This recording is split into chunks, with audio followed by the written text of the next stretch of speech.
اول حاجة هنجيب بولة وننزل فيها بنص كوباية عسل ابيض، وممكن نستبدله بعسل اسود حسب المتوفر عندكم،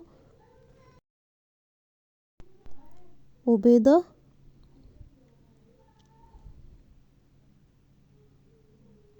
رشة ملح، رشة صغيرة خالص، وكيس فانيليا،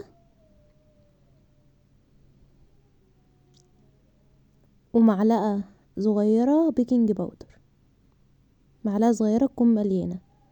هنستخدم بقى 3 كوبايات ونص دقيق. هننزل بالتدريج كده، 3 كوباية ونص كوباية سمنة سايحة، وهنقلب.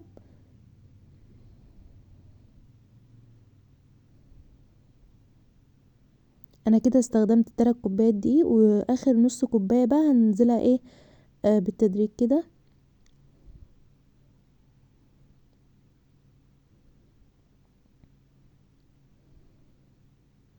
قلب بقى بايدينا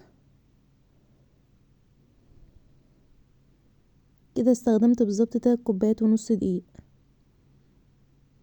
نفضل نقلب شوية حلوين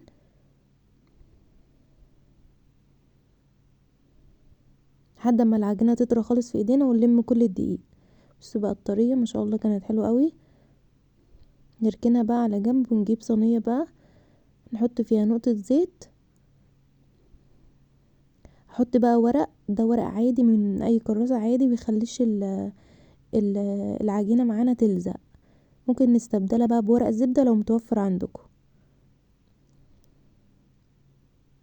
انا كورت كده حجم صغير خالص، لانها بتفرش في الفرن، يعني عشان ما تكبرش وتمسك في بعضها، لا اعمله دوريات صغيرة خالص، وهي هتكبر في الفرن.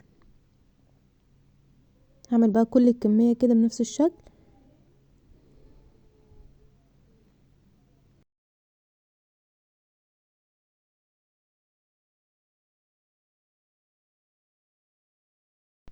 بعد ما خلصت كل الكمية، اجيب بقى شوكولاتة شيبس، وهزين كل واحدة كده.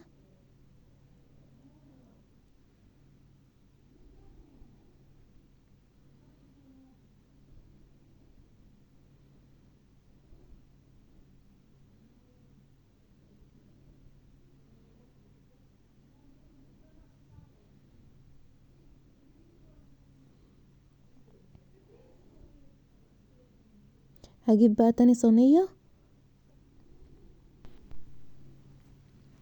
وعملتها بنفس الطريقة برضو اللي عملت فيها الصينية الاولى. فضلت برضو اعمل دوريات صغيرة كده.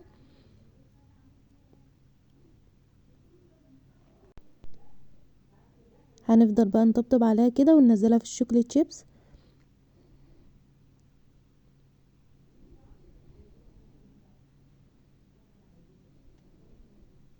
ما تكبروش عن الحجم ده عشان هي بتكبر في الفرن. الكمية اللي احنا استخدمناها عملت معايا حبة حلوين. هندخلها بقى الفرن لحد بس اما تشد حيلها كده، وتاخد لون من القعر، تطلعها على طول. كده بقى طلعت من الفرن. بص من جوه كانت تحفة، مستوية، واخدة لون حلو قوي، وما كانتش ناشفة. جبت بقى تاني صينية كده.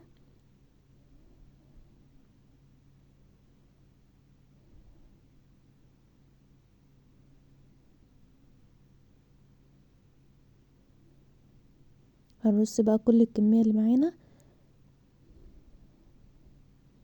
كان طعمها جميل، جربوها بنفس المقادير هتحبوها.